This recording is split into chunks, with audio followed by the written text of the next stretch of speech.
Hi, I'm Mandy Holloway, and I am excited to be hosting episode 3 of season 2 of The Power of 5. Yeah, we got a callback for season 2, which is pretty exciting.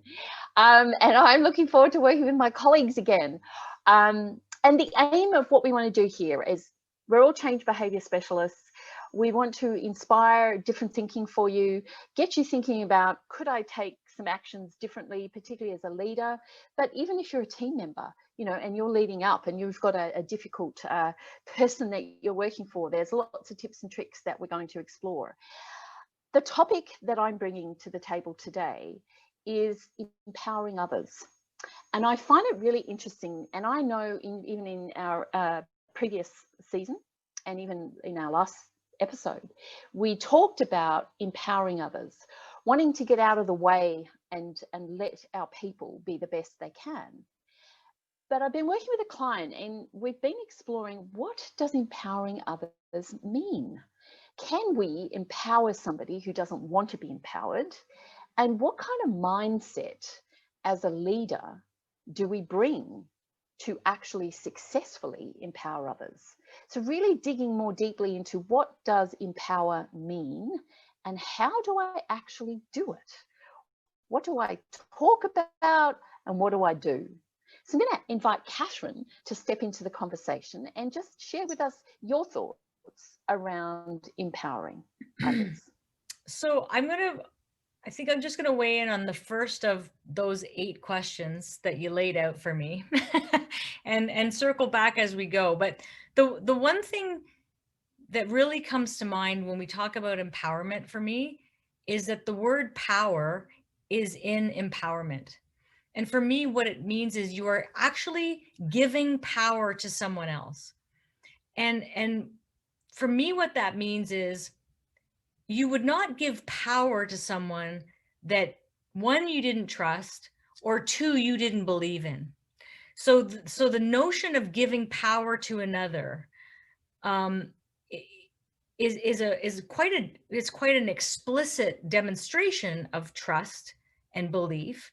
And conversely, for the person receiving that power, it feels that, you know, what we know is a basic need to feel some sort of agency, like I can do, somebody's trusting me to actually do something. And so I do think that that's the notion of giving power to someone or receiving power can be quite powerful. You brought up another point, right? Well, what if somebody doesn't want that power? That, to me, that's a whole other conversation. But maybe they don't want it. You know, I always think about leadership with clarity, consistency, consequences. Maybe they don't want the power because they don't know what they're supposed to do yet, right? Maybe they don't want the power because they've seen other people with the power, and when things go awry, they get penalized. So there's a whole bunch of unpacking there, I think, that we can talk about. But for me, that the root concept is really, are you willing to give power to someone else and say, I believe in you, take the reins and go for it. And I'm here. So Catherine, what I'm hearing you say is it has to be very explicit. So the person knows and accepts that you're doing that. You can't just do it as a secret squirrel kind of, I'm going to empower that person and push all this stuff on them. Yeah. So I can't empower my 5-year-old to drive me to Ottawa, right? Because they can't do it. I mean, I could, but you know, right. So I think that's a really important point that goes back to, you know, having those really clear expectations. You can't do one without the other. Can I chime in? Yes, you may. Yeah, lovely to. I'll even mute myself. Catherine, I'm fascinated by this whole power thing. Well, I'm fascinated by this whole power thing because does that presuppose that unless I give power to someone, they don't have any? Like, no. Could I not have? Because I could have my own power to be able to just go forth and, hey, I've got an idea. I'm going to do this. I'm going to make a decision. I'm going to do that. Or does empowerment insinuate that I have to wait until someone generously gives me the green light to have that power? Where are we going with that? I don't think that at all.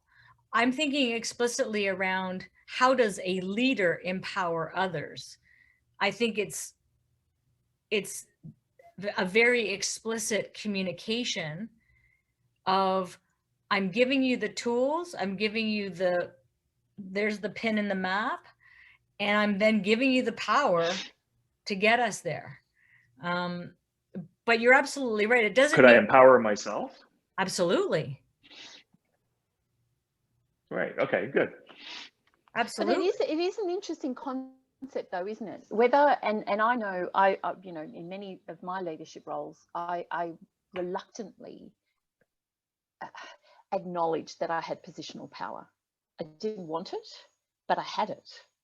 And so you have to choose what to do with it. So I think just unless we actually remove org structures and we remove titles and all that kind of stuff, currently there will always be people in the business that have positional power. How they choose to use that and how people choose to perceive it depends on the conversations you have. So I was just looking, because some of my research was looked up, what does empowerment mean? And absolutely what Catherine's saying is it's shifting power to someone else. Am I comfortable with that concept? No. But is it the reality that people have positional power and how they choose to use that and use it more as personal power? I think it's an interesting concept. It's interesting, Mandy, because I totally agree that, yeah, whatever we say, there's definitely power and power imbalances and so on. I personally have never been a fan of the term, because I always thought, like, I'm the power here, have some of my knowledge. But I really believe it comes down to, you know, what's the vision for the organization and what's your vision and how do you fit in? And it goes back to having that vision and then having the right person, you know, who's on your bus and what seat are they sitting on the bus. So it's the vision and what role do they see themselves.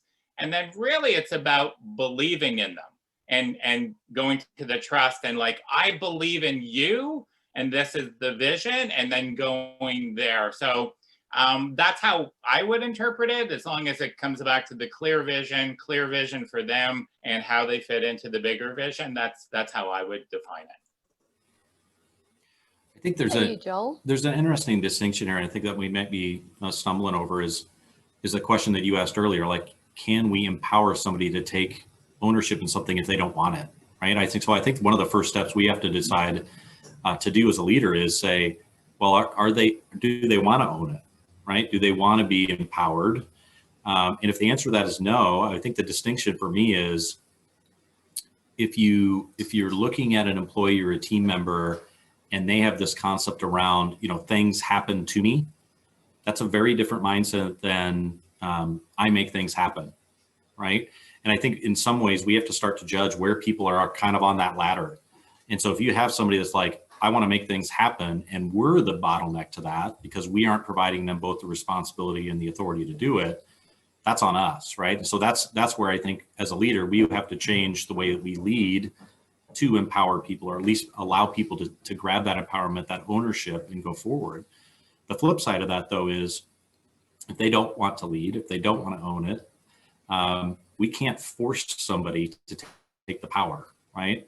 And so part of it is, how do we engage them in the process? How do we ask them, like, what do you think the problem is? And who do you think should be responsible for that? Engage them in the process, and then invite and encourage them to take some ownership, right? But I can't force that.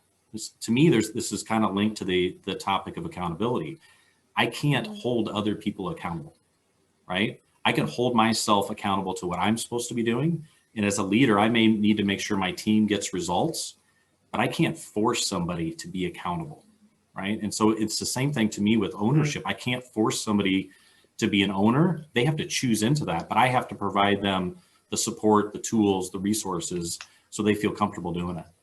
Yeah, I think you can actually hold people accountable through I do too, good, bad, or sad.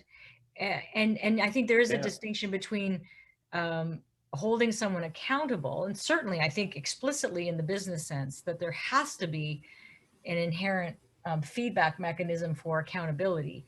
But that you're right. Can you motivate someone to be motivated? Can you motivate someone to want to own it? Like, to have that internal locus of control that you're referring to, right? Does stuff happen to me? The power is outside of me, or does stuff happen from within? But the accountability piece, I think, is actually a really critical and consistent mechanism that a leader can use in conjunction with empowering, or whatever you call it. Yeah, I find the whole thing fascinating because, like, when we talk about power and giving power, it's sort of like allowing you to choose, or allowing you to make decisions, or allowing you to own. And the truth of the matter is, people own that anyways, whether I give it to them or not, right? Like, I may give them permission, I may support them, I may pave the way, I may do some stuff that's gonna, but people's choices are people's choices. They own them. They can do whatever they want, whenever they want, and you know, we can't stop them from doing that. So I find it really fascinating, this whole notion of, you know, giving people the power to do something when in fact they probably own it already. What we're trying to do is encourage them to step into their own power and encourage them to do their things. And that feels different to me than saying, hey, you didn't have this choice before, and I'm allowing you to have it, as though I'm the gatekeeper of your choices. Feels weird. And Todd, I just want to tie onto that because I love where you're going with it. Is I think part of our role as a leader is coaching them to see something that they're not seeing right now, that something, a vision for their future that they might not see right now, because we're closed into the day-to-day and what we know. And I think, Mandy, that goes back to the whole, you know, your original question about empowerment, when it's like, really, you see that in me? Like, and then it can breathe life into them and go like, oh my God, you believe in me and that, and that's where it gets exciting for me. It is interesting that the word has power sitting. It has power sitting in it, which is and you know, I bet if we went back over all of our episodes in the first season, I reckon probably nearly in every single episode we use the word empowerment. And it wasn't until I started doing this research that it was like, it's an interesting word. And I'm like you, Todd, there's this initial pushback going, oh, I don't like that concept.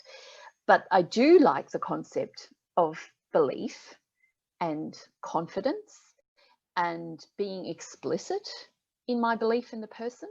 And so I don't know that it's necessarily, and maybe this is where we could tease it out a little further.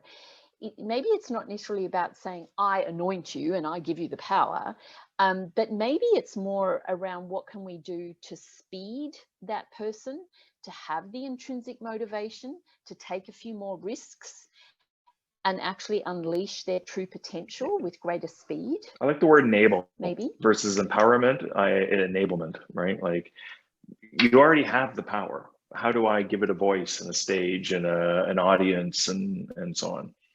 Feels better, feels different. Yeah, I don't know, has anyone ever, I know in a leadership program, and for me it was always really uncomfortable facilitating it, but looking at the sources of power. So when we looked at leading, we looked at the sources of power and confronted them. So there's personal power, expertise power, and that maybe also is another one when we're wanting to show belief in people, is how do we support them, enable them to build their expertise power? What are we doing to mentor them? There's referral power, and then there's personal power. And as a leader, we actually have all of those. It's what we choose to do with them. And I think sometimes we sit in denial of all of those sources of power, and that doesn't necessarily work well for us either. Is privilege a synonym for power in those cases? Yeah, I think sometimes we get stuck on the word, right? The word has meaning, and I think often we're all guilty of that. I remember a conversation many years ago with a group I worked with, and somebody said, what does empowerment mean? And then, oh my God, like they probably came up with 10 different definitions. So it's one of those kind of personal things, but I think that's also key as to what does that mean to you. I was going to say that to me, it comes down to, do you have a growth mindset or fixed mindset? That's really where the seeds of that, if you have the growth mindset, that's awesome. How do we keep supporting that vision? And if you have a fixed mindset, hey, we got jobs for you too, right? I think there is a lot of crossover between privilege and power. Picking up on what you said there, Todd, as well. If we just look at the lack of diversity at the top, then it sort of makes sense that privilege and power are totally integrated, which is why we also don't like it. Yeah. And we want to fight against it. But then are we also in denial that it's there? Like role and automatically comes with status and privilege and so on, right? If you've been gifted a role and so on. And so then maybe this is why I have a little bit of an allergic reaction to empower, because I'm going to gift you the privilege that I have been given, right? As the boss, I'm allowed to make all these decisions because that's my privilege. Now I'm going to gift that privilege over to you to go ahead and do it. Like there's this weirdness around it, and I'm curious to hear what everyone else thinks, but power and privilege feel as though they intersect. I think you can have a very open, growth-focused mindset and still recognize the hierarchical and practical and emotional and psychological power that you have as a leader, to Mandy's point, whether we want to accept it or not. So, and it goes to the conversations we've had around clarity. It goes to the conversations we've had around accountability, around consequences, etc. And it's actually not a binary conversation. It's not that those people don't have the inherent power, nor that they can't exercise it, nor that we're not trying to cultivate and coach them through so that we can actually enable all that inherent potential. But I think that there is an explicit hierarchy when you are a leader. You have a responsibility to get outcomes. Let's say we're talking about business, and you bring people on board to do certain things, and hopefully, flexibly and innovatively and leveraging all their greatness.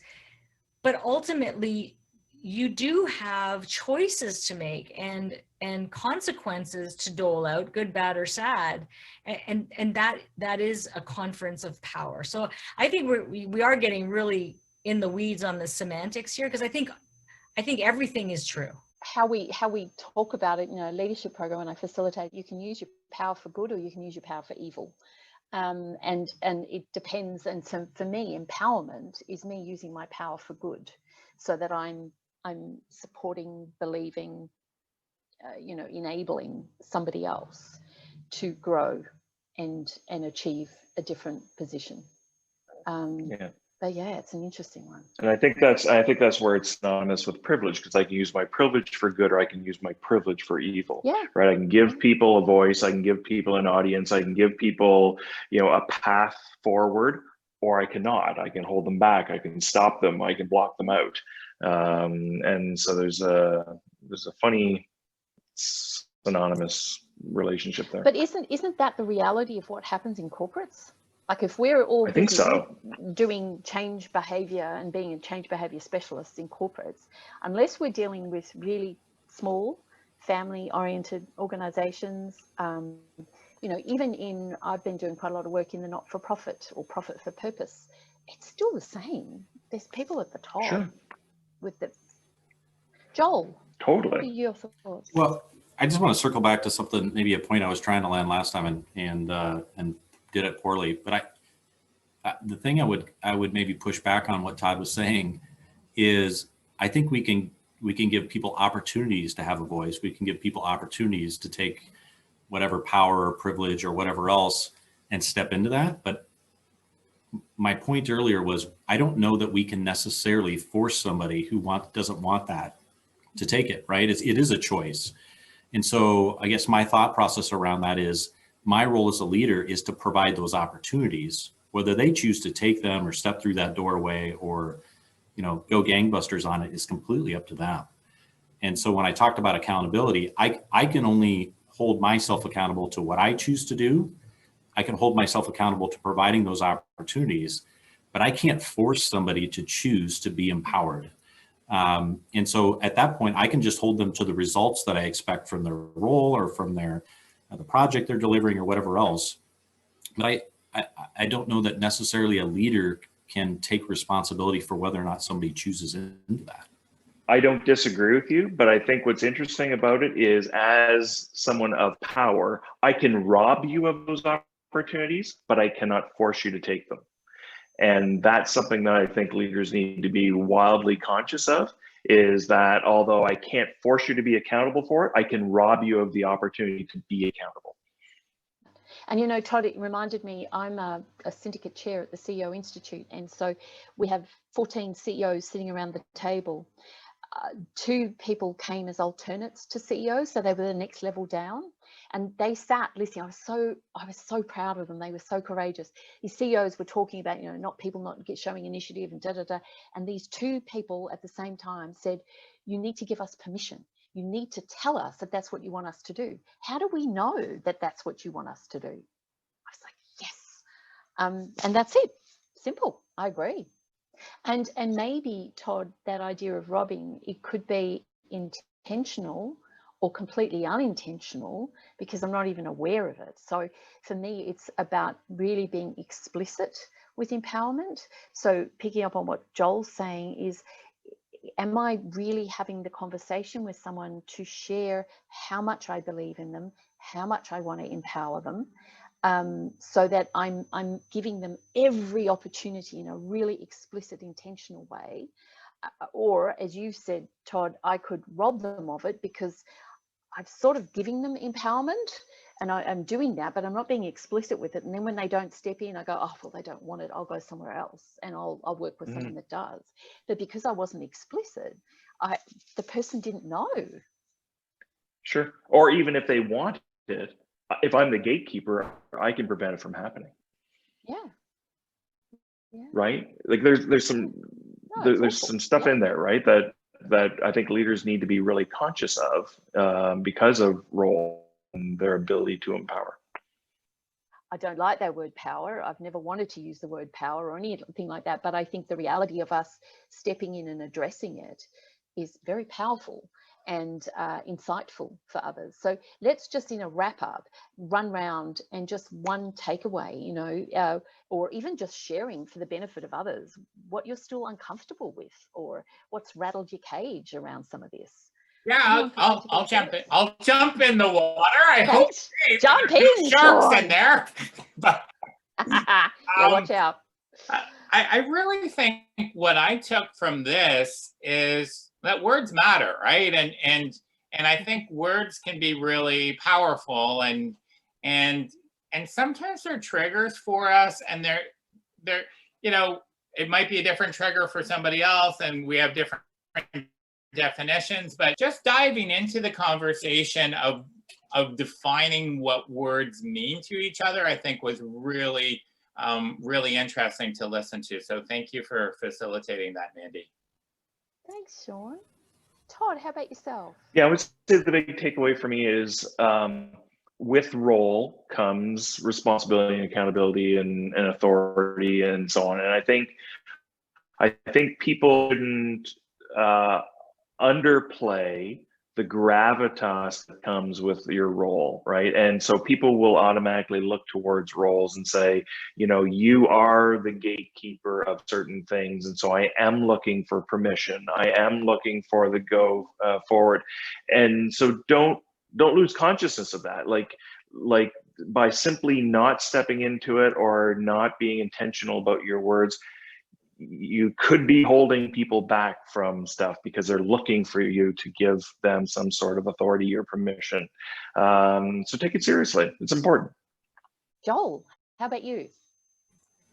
Well, I hate to use the I word that we use quite often in these episodes, but I'm going to go back to that intentional piece. I truly do think our role as leaders is to provide opportunities, right? And not just opportunities for jobs or different assignments. As to what Todd said, is we have to provide opportunities for people to step into their leadership, right? And so leaders create other leaders. Leaders provide opportunities for people to lead. And I think if we're not intentional about that and we leave it to chance, this whole topic of empowerment doesn't even matter anymore. if we're not going to provide the opportunities, because we are the gatekeepers in many ways, for people to step into what they already feel like they may be able to do. But if we don't provide them the opportunity, it's just not going to happen. Bring us home, Catherine. Well, I was just going to say, you. I think that this would be an incredible exercise for leaders to do together. Because to Shawn's point around words matter, many of the client groups that I work with have words that they've all agreed matter. In fact, they're values words.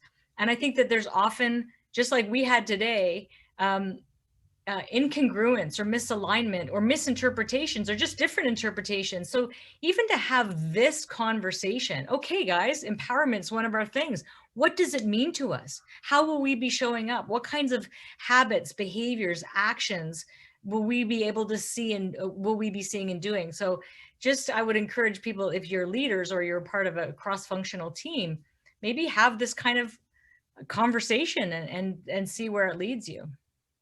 See what it triggers for you. That's what I loved watching in the group, how different words triggered different things for us. And it was great that we all had the courage to jump in and talk about them. But I think in lots of businesses, they don't necessarily do that in lots of teams. So yeah, I agree. Let's jump in, let's explore the triggers and explore them with curiosity. So thanks for joining us. Wonderful to work with all of you again. And yeah, make sure you tune in for the next episode that will be coming shortly. Bye, everybody.